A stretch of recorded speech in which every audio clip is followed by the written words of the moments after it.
Hi అండి, అందరికీ welcome back to my memories. ఎలా ఉన్నారు? అందరూ బాగున్నారా? సో మీ అందరూ బాగుండాలని అయితే కోరుకుంటున్నాను. ఇవాళ వీడియో ఏంటో గెస్ చేయగలరా? సో గెస్ చేస్తే అయితే ఖచ్చితంగా కామెంట్ చేయండి. ఏం లేదండి, సో మీరు ఎక్కువగా అయితే థింక్ చేయదు, మిమ్మల్ని ఇబ్బంది పెట్టడం అయితే నాకు ఇష్టం లేదు. సో నేనే వీడియో ఏంటో అయితే చెప్పేస్తాను. ఈ వీడియో ఏంటంటే ఒక మంచి శారీతో అయితే మీ ముందుకు వచ్చాను. సో మంచి శారీ అంటే ఎక్కువ కాస్ట్ కాదు, అలా అని చెప్పేసి పట్టు చీర కాదు, హెవీగా ఉన్నటువంటి శారీ కూడా కాదు, నార్మల్ శారీ అనమాట. కానీ ఇది ఎలా ఉంది, ఫ్యాబ్రిక్ ఏంటి, కాస్ట్ ఎంత పడింది, తర్వాత ఎందుకు నేను ఈ శారీ తీసుకున్నాను అనేది అయితే డీటెయిల్గా చెప్తాను. సో వీడియోని స్కిప్ చేయకుండా ఎండ్ వరకు చూడండి. సో ఇదైతే నేను ఇంకా ఈ పార్సిల్ అయితే ఓపెన్ చేయలేదు, మీకు చూపిద్దామని చెప్పేసి అయితే అలాగే ఉంచాను అనమాట. నిన్న వచ్చింది కొరియరు.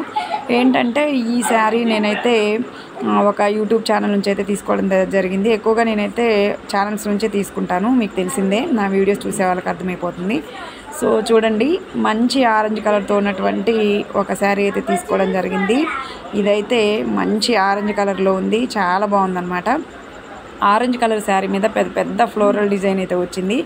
ఆ ఫ్లవర్స్ వల్లే శారీ అయితే మంచి గ్రాండ్ లుక్తో కనిపిస్తుంది అనమాట, ఎలివేట్ అవుతుంది. మనం చిన్న చిన్న ఫంక్షన్స్కి కానీ లేకపోతే నార్మల్గా ఎక్కడైనా జర్నీలో కూడా ఈజీగా క్యారీ చేసుకోవచ్చు అనమాట. అందుకని చెప్పేసి తీసుకున్నాను. ఇంతకుముందు 650 ఆ రేంజ్లో తీసుకున్నాను, కానీ ఆ శారీస్ ఏంటంటే నేను కట్టుకున్నాను, మర్చిపోయి మీద వేసుకున్నాను అనమాట. సో అట్లా మీద వేసుకుంటే ఏంటంటే అమ్మవారికి పెట్టడం పనికిరాదనమాట. అందుకని చెప్పేసి నవరాత్రులు కదా, అమ్మవారికి కుంకుమ పూజ చేసేటప్పుడు సో లేదా ఒకరోజు అమ్మవారికి పెట్టొచ్చు అని చెప్పేసి అయితే ఈ శారీ తీసుకున్నాను. 450 పడింది. జార్జెట్ ఫ్యాబ్రిక్ ఎలా ఉందో